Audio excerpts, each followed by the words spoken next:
Let's look at the issue of equality. When we have two references to objects, what does it mean when we ask, are they equal? And the answer to that is actually, well, it depends. I'll show you what I mean. Let's have some code here. Let's first create an instance of the flight class. We'll give it a flight number of 175 and assign it to the reference F1.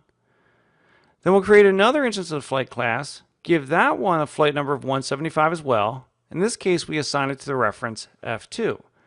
So F1 and F2 point to two separate instances of the flight class, both with the flight number 175. So if I write the code to say, if F1 equals F2 using the equivalence operator, the equal equals, the comparison there will resolve to false, because the equals equals operator performs what's called a reference equals test. In other words, do both of these references point to the exact same object instance? So when you use this equals equals operator, it only resolves to true with reference types if they're both pointing to the same object. Remember that we've been talking about the object class, and we mentioned that the object class has an equals method on there. So maybe that's the answer to how we compare these to see if they're equal. So we'll do it if f1.equals passing in f2. If we run this code, what we'll get is false again. The default implementation of the equals method, in other words, the one that we get from the object class, also performs a reference equals test. In other words, it does the same thing as the equals equals operator. It only resolves to true if both references point to the exact same object instance. But the good news is that because our flight class, like all classes, inherits from the object class, we can override the equals method. So let's bring up our flight class here. Remember that our flight class provides two different ways to identify a flight. A flight can have a flight number, or it can have a flight class. We don't set both of those. We only set one or the other.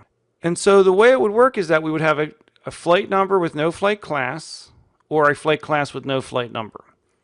So we're going to say that we're going to consider two flights to be equal if their identifying information is the same. They both have the same flight number without a flight class, or they both have the same flight class without a flight number. So what we're going to do is override the equals method. Now the equals method returns back a Boolean. So I have a Boolean return type, our equals method name. And if we look at the definition of equals in the object class, the equals method has one parameter, which is an object. Now what we're going to do here is go ahead and mark this with the override annotation, just so the compiler will double check us and make sure we've gotten our signature correct for the equals method.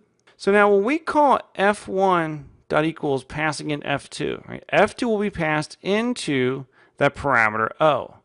Now remember that because O is declared as an object, it will only have access to members that are known by object. It won't have access to the flight members.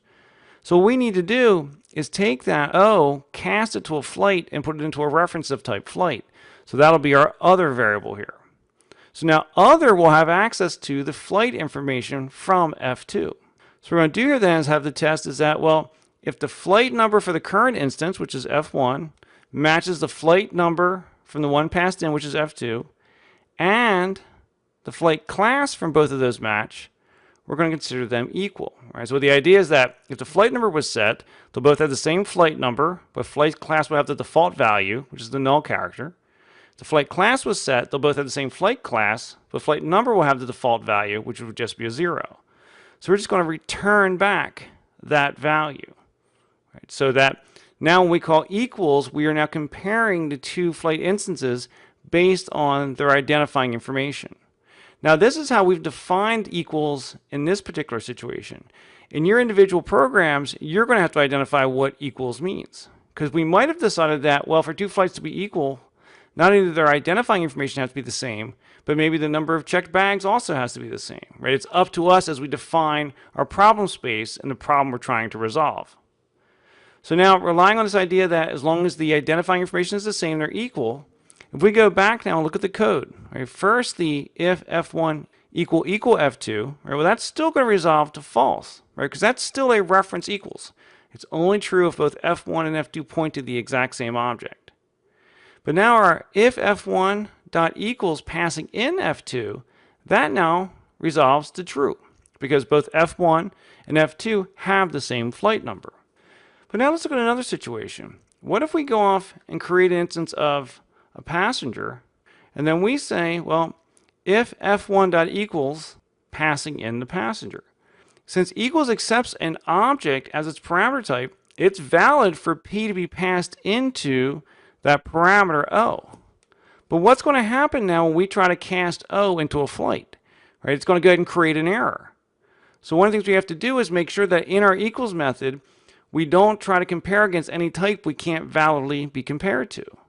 Well, we know that we can take that O and check to see if it's an instance of the flight class. Well, what we want to do here is say that, well, if it's not an instance of the flight class, we just want to get out of here. So what we'll do is just go ahead and wrap that instance of comparison in the not operator.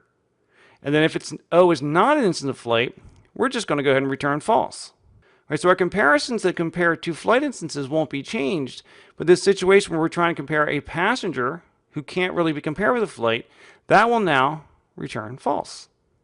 The key thing to understand here is that we need to override equals to provide our definition of equal, and the specific definition of equal is going to be specific to your problem space.